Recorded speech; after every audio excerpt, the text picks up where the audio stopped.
Nithyanandam Paramasukadam Kevalam Jnanamurtim Dvandvatitam Gagana Sadisham Tattvamasyadilaksham Ekam Nityam Vimalamachalam Sarvadi Sakshibhutam Bhavatitam Trigunarahitam Sadgurum Tam Namami.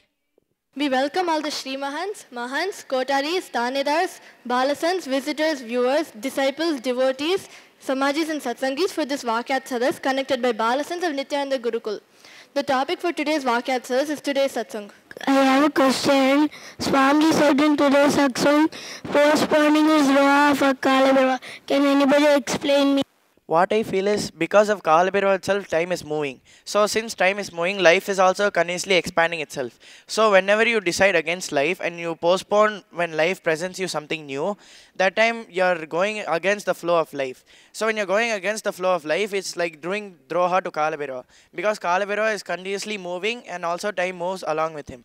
So by postponing, you are also doing a sin to Kalabhaiva because you are going against time. Adding a point, what I feel is because Kalabhaiva is a lot of time and because you're just postponing and like at that time what needs to be done, you're not doing that and you're just postponing the activity. So what I feel is because of this, you're actually doing droha to Kalabhaiva. Just adding a point, what I also feel is like how Swamiji said today, when you postpone, we're actually doing droha to Kalabhaiva because Swamiji said Kalabhaiva is waiting to teach us through every situation in life, and when we're postponing, we're not doing what we're supposed to do. So Kalabhaiva is waiting to teach us. So that itself is droha to him. Just adding a point, what I feel is when Kalabhaiva teaches you in the form of the master the great truths to transform and enrich our lives, when we postpone them, so we ignore the teachings of Kalabhaiva and we keep postponing it. So that itself is droha to Kalabhaiva. I have a question. Today in Satsang, Swamiji said postponing is actually from deep self-doubt. But isn't it from laziness? Because only when you're lazy, you'll feel like postponing things. What I feel is postponing is from only self-doubt because, like for example, now if you have self-doubt towards your doing blindfold. So at that time when somebody calls you to come and present, you'll be telling like not today, can I come tomorrow? So you'll be just giving reasons and just postponing because you're actually having self-doubt that you can't do blindfold. So what I feel is each action you do only because you have deep self-doubt, you're just postponing. But I have one question. So it differs on the situation, right? Every time you are not just doing it on self-doubt, even sometimes laziness. Like for example, when you get up in the morning, you're so lazy to get up. What I feel is like laziness and boredom, they're like root patterns. They can be root patterns for any incompletion to just pop out. So whenever you're just lazy, that self-doubt may just come in you. Like the same example which he gave, like doing blindfold. Even you could be lazy to do blindfold, that might have caused some self-doubt in you. Or that laziness could have just caused that like not wanting to decide for life, or that fear that you might do something wrong. So like laziness and boredom is like a root cause of few incompletions which can stop you from exploring new possibilities. Okay, so I have a question. If you take the example of like waking up in the morning to go and do yoga, like for some people they might feel that, oh, you're getting up 4 o'clock in the morning is too early for me, I don't think I can get up and do that, I might as well go sleep instead of getting up. Maybe tomorrow I'll try and get up and go for a kara. So won't that be out of laziness? How will it be from self-doubt? From experience, like the first day when I want to do yoga, there's zero laziness. I actually get up and I say, okay, let's go do yoga. But when I do yoga, when I'm unable to do something, then I get the self-doubt. Then I think, why should I do yoga? Then no need, let me just go sleep. So where you keep laziness as a reason to cover your self-doubt. Actually, you're having doubt on doing yoga. So to escape from doing yoga, you keep laziness as a reason. Why should I wake up? If I don't wake up, I don't need to go for yoga. Then I don't need to do yoga. So just to cover your self-doubt, you put up laziness as a reason, as a covering. I have a question. So does self-doubt lead you to the laziness? Because I experienced before getting up for yoga, today night, I'll decide that, okay, tomorrow morning I have to get up. But if I feel sleepy, so it's like that. But if you see in the morning, that's all. No, I don't want to go. So that is because I feel that self-doubt, just because the starting of self-doubt brings the laziness inside you. See, keep an example. Like if tomorrow it's Guru Purnima, you won't have any laziness to get up. Immediately you'll get up. If you're gonna somebody tells you have to sing for bhajan tomorrow, Swami is gonna come, you'll surely get up because you don't have any self-doubt in singing. You know you can sing. But in doing yoga, if you have some doubt in yourself, can I do yoga or not? You will keep laziness as a reason. So it depends on your self-doubt. If like you don't have self-doubt in singing, so naturally you'll be able to get up. There's no laziness because you don't have any self-doubt. But in doing yoga or something else, then if you have self-doubt, then naturally you'll keep laziness as a reason or something else also could be. What I feel is self-doubt does bring yourself to laziness, because when you have self-doubt, you'll be keep on postponing, and after some time you'll just feel like instead of just postponing, I'll just stop doing. Like for example, the same example, blindfold. Like for some time you'll be having self-doubt and you'll be postponing. Like I don't want to do it today, I'll do it tomorrow, because you have that self-doubt. So like when you keep on postponing, at one time you'll even be lazy that okay anyway I'm not able to do, so why should I do blindfold? So that self-doubt itself will lead to laziness. So what I feel, self-doubt does lead to laziness. Today's morning satsang Swamiji told, anything good or bad, just do it. But in Kathopanishad, Swami told, when Yama is looking at the other person, you learn from it. Instead of when Yama is coming and looking at you. So like when you're just doing, Yama is coming and looking at the other person, then only he's teaching you, right?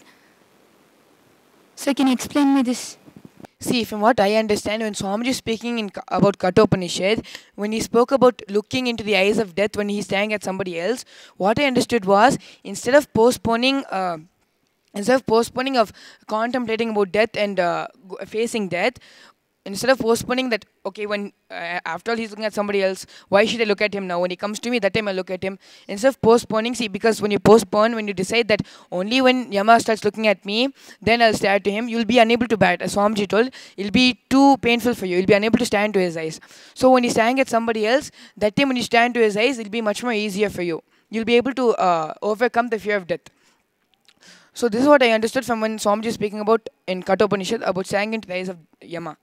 Just adding a point, what I feel as is just like how in today morning satsang Swamiji told, whether you don't know whether it's right or wrong, instead of having confusion, just do it. So even in the satsang when Swamiji speaks about Kathopanishad, when he tells when death is staring at somebody else, stare into the eyes of death. Even that time, we might be in confusion, but we have to just stare into the eyes of death. You know, like even if we don't know whether it's right or wrong, what's going to happen next, we just have to just stare into the eyes of death. And after that only we'll know. When we are staring into the eyes of death, if the context of staring with is right, the action becomes right. If it's wrong, the action becomes wrong. I have a question. Swami told, without postponing whether it's right or wrong, just do it, you learn from it. But shouldn't we also do completion and then decide to do something? Isn't that better than just doing things like that at the spur of moment? What I feel is what Swamiji meant is like whatever like your plan and out of completion, whatever you decided, you should just do it without having any conclusion. He didn't tell that just do whatever you want. He told that whatever you decided you're going to do it without confusion, and just do the completion, and just don't have confusion between like whether you want to do it or not do it. Just do it and don't have any doubt about it. Just to add to his point, I'll just give an example of how Swamiji told in Satsang today. He had told that, see, if some people, if they want to take sannyas, they might start thinking, okay, for 1 year, I'll sit and practice completion and hold the space of completion and then only take sannyas. So Swamiji told, when you sit and try to, at that moment, try to hold the space and say that for 1 year, I'll sit and practice completion, then only enter into sannyas, it will never happen at that time. Swamiji told, when you jump into sannyas, when you take the step for sannyas, then only you will even learn how to hold the space for sannyas. So what I feel is when Swamiji told that whether it's right or wrong, just do it, because only when it's done you will know whether you should continue living that lifestyle or whether you should change and go for something else. Just adding a point, what I feel is what Swamiji meant when he said that is, whenever we take any decision or completion, we must not have any self-doubt, whether it's going to be right or going to be wrong, whether it's going to benefit me or not, or whether you can do it or not. Without self-doubt, you must just just jump into the action and just do it. And then only we will know whether it's right or wrong.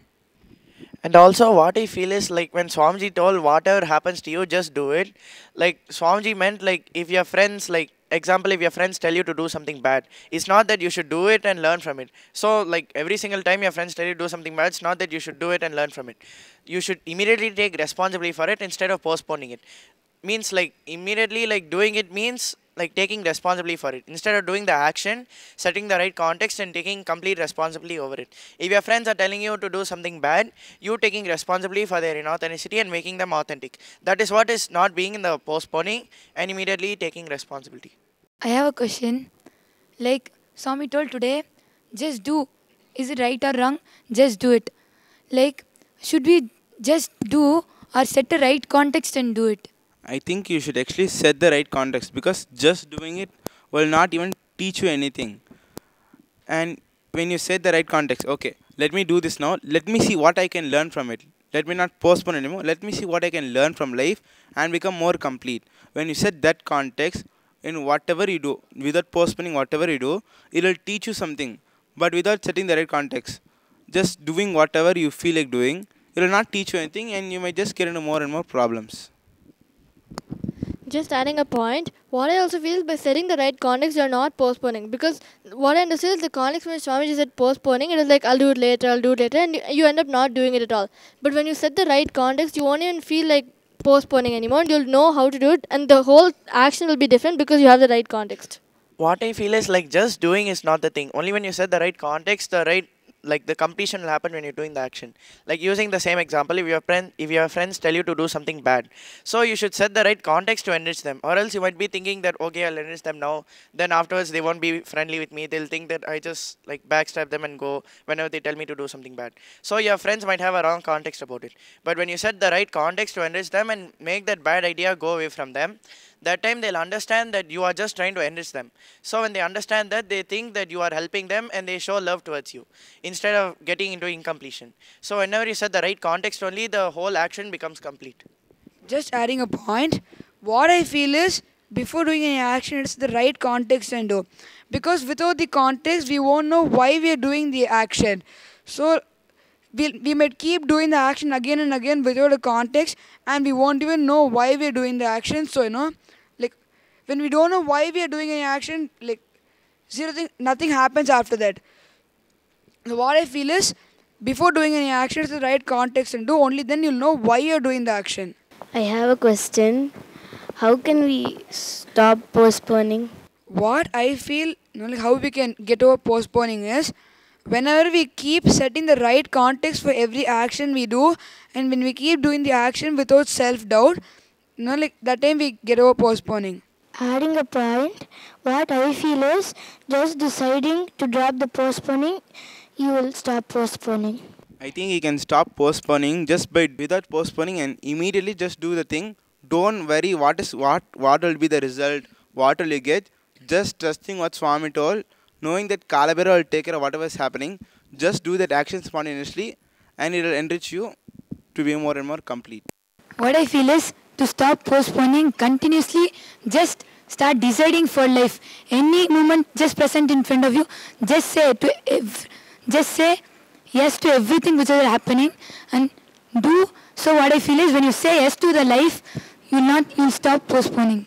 Adding a point, like we just discussed, what I feel is a decision is just enough to get out of it. Like in one satsang, Swamiji said, whatever happens, it's because of us. So we decided to lock it. So the same same key can unlock it. So by just deciding for anything, we can get out of it. I have a question. In yesterday's satsang, Swamiji told, Nirvana is our nature. So I have a question. So when you're born, we are the completion and the consciousness. So is it that we now started postponing Nirvana? What I feel is yes. Ever since we were small, because of our parents or society or the people and everybody around us, we have learned to postpone, and people don't even know about something called Nirvana. So what I feel is one of the best ways where we can stop postponing and start living the space of Nirvana and Advaita is by coming to Inner Awakening this July from July 1st to 21st. When we come to Inner Awakening, Swamiji will teach us how to experience this, will give us experience of Nirvana and how to continuously live that in our life. I have a question. How can postponing affect the purpose of your life? What I feel is because life is continuously expanding, you're moved towards consciousness. You're moved towards experiencing the cause from which you landed in this body. So the purpose of your life, you're continuously moving towards it. And as time flows, you are continuously moving towards the purpose of your life. So when you keep on postponing whatever life presents you, you're slowing down the process of you experiencing the purpose of your life. So if your purpose is like experiencing the highest peak of Advaita, whenever you postpone Advaita, whenever you postpone the completion with others, that time you'll be going against Advaita. So that time you won't be experiencing Advaita and you'll be doing Droha to Kalabhairava. So whenever you're postponing, you're not moving towards life, you're moving against life. So at the same time, you're not moving towards the purpose of your life. Adding a point, what I also feel is like Swamiji said, the whole purpose of everyone's life is just to discover our consciousness. And like Swami also said, we've taken so many births just to be with the master and experience and discover our consciousness. So by postponing over here, it might take just more and more janmas for you to discover your consciousness. That's the whole context why you're here. So if you're going to just postpone more and more, it'll take more time and it'll take more time.